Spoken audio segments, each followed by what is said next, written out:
నమస్తే, నా పేరు ప్రశాంతి. ఎన్సీఎన్ న్యూస్ కు స్వాగతం. బులెటిన్ లో ముందుగా హెడ్లైన్స్ చూద్దాం. కార్మిక రైతాంగ వ్యతిరేక విధానాలకు నిరసనగా ఐఎఫ్టీయూ ఆధ్వర్యంలో గ్రామీణ బంద్. తూర్పు గోదావరి జిల్లా నిడదవోలు మండలం శెట్టిపేట గ్రామం వద్ద కేంద్రం అనుసరిస్తున్న ప్రజా వ్యతిరేక విధానాలకు నిరసనగా కేంద్ర రైతు కార్మిక సంఘాలు ఇచ్చిన పారిశ్రామిక గ్రామీణ భారత్ బంద్లో భాగంగా ఐఎఫ్టీయూ ఆధ్వర్యంలో రాస్తా రోకో నిర్వహించారు.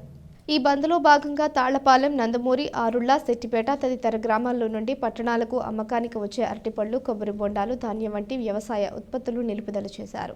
ఈ సందర్భంగా ప్రగతిశీల భవన నిర్మాణ కార్మిక సంఘం శెట్టిపేట అధ్యక్షులు కండవల్లి వీర వెంకట్రావు మాట్లాడుతూ కేంద్రంలోని మోడీ ప్రభుత్వం కార్మిక చట్టాలను రద్దు చేయడం ద్వారా కార్పొరేట్ అనుకూల వైఖరి ప్రదర్శిస్తోందన్నారు.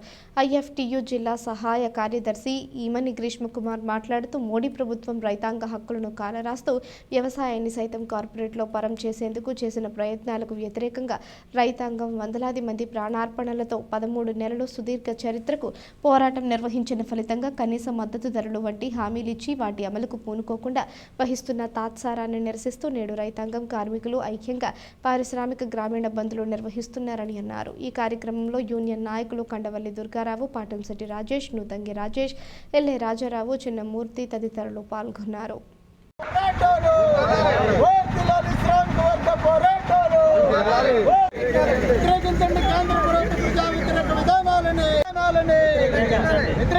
కేంద్ర ప్రభుత్వ ప్రజా వ్యతిరేక విధానం భారతదేశ వ్యాప్తంగా కేంద్ర ప్రభుత్వం అనుసరిస్తున్నటువంటి ప్రజా వ్యతిరేక విధానాలకు వ్యతిరేకంగా దేశవ్యాప్త గ్రామీణ భారత్ బంద్కి పిలుపునివ్వడం జరిగింది.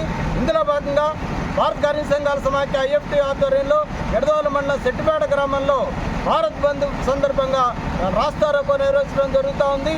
ప్రధానంగా కనీస మద్దతు ధరలు కోరుతా గత 390 రోజుల పాటు రైతాంగం గతంలో ఆందోళన చేశారు. ఢిల్లీ సరిహద్దుల్ని చుట్టుముట్టి రోజుల తరబడి, నెలల తరబడి ఎండకి, చలికి దానికి లెక్క చేయకోకుండా, వర్షాలకి లెక్క చేయకోకుండా వందలాది మంది రైతాంగం ప్రాణాలు కోల్పోయి కూడా అక్కడ ఆందోళన చేయడం జరిగింది. ఆ సందర్భంలో నరేంద్ర మోడీ ప్రధానమంత్రిగా ఆయన ముందుకొచ్చి నేను సమస్యను పరిష్కారం చేస్తాను, కనీస మద్దతు ధరలు ప్రకటిస్తానని చెప్పడం జరిగింది. అలాగనే 3 వ్యవసాయ నల్ల చట్టాలని రద్దు చేస్తానని చెప్పి కూడా హామీ ఇచ్చాడు. అయితే ఇచ్చిన హామీని మరిచిపోయి ఈ రోజున ఇప్పటి వరకు కూడా వ్యవసాయ చట్టాలను అయితే నిలుపుదల చేశాడు, కానీ కనీస మద్దతు ధరలు ఇప్పటిదాకా ప్రకటించలేదు. అదే సందర్భంగా ఉద్యమంలో భాగంగా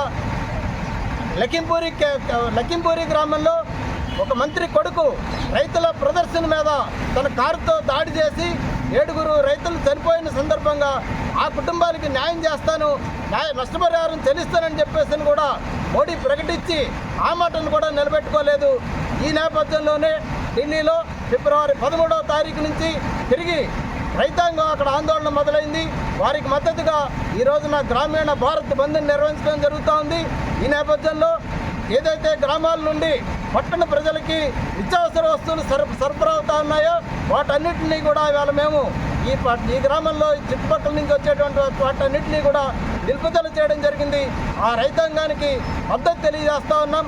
అంతేకాదు కార్మికులకు కూడా నరేంద్ర మోడీ తీవ్రమైనటువంటి అన్యాయం చేశాడు. 4 లేబర్ కోడ్లను తీసుకొచ్చి కార్మిక హక్కుల్ని హరించడానికి ఆయన కంకణం కట్టుకున్నాడు. దీన్ని కూడా మేము తీవ్రంగా వ్యతిరేకిస్తూ ఉన్నాం. ఇదే నరేంద్ర మోడీకి ఒకటే హెచ్చరిక చేస్తూ ఉన్నాం.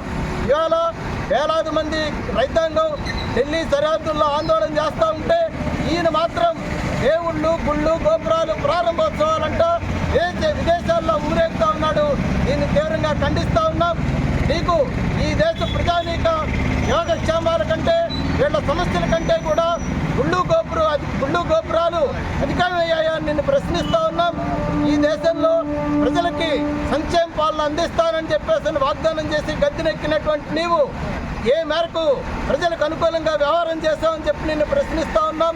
నీవు తీసుకొచ్చిన నల్ల చట్టాలు కానీ, నీవు రద్దు చేస్తున్నటువంటి కార్మిక చట్టాలు కానీ ఈ దేశంలో కార్పొరేట్ వర్గాలకు ఉపయోగపడే విధంగా పరిపాలన చేస్తున్నావు అనేటువంటి దానికి నిదర్శనంగా ఉన్నాయని చెప్పేసి ఈ విధానం నీవు మార్చుకోకపోతే భవిష్యత్తులో ప్రజల ధర్మాగ్రహానికి గురికాక తప్పదని కూడా ఈ సందర్భంగా హెచ్చరిక చేస్తా.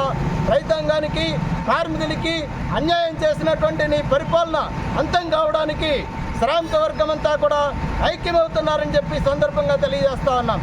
గ్రేష్మ కుమార్, భారత కార్మిక సంఘాల సమాఖ్య జిల్లా సహాయ కార్యదర్శి. రద్దు చేయాలి నూతన వ్యవసాయ చట్టాలని, రద్దు చేయాలి నూతన వ్యవసాయ చట్టాలని, ప్రకటించాలి కనీస మద్దతు ధరలని, ప్రకటించాలి కనీస మద్దతు ధరలని, ప్రకటించాలి కనీస మద్దతు ధరలని, ప్రకటించాలి కనీస మద్దతు ధరలని.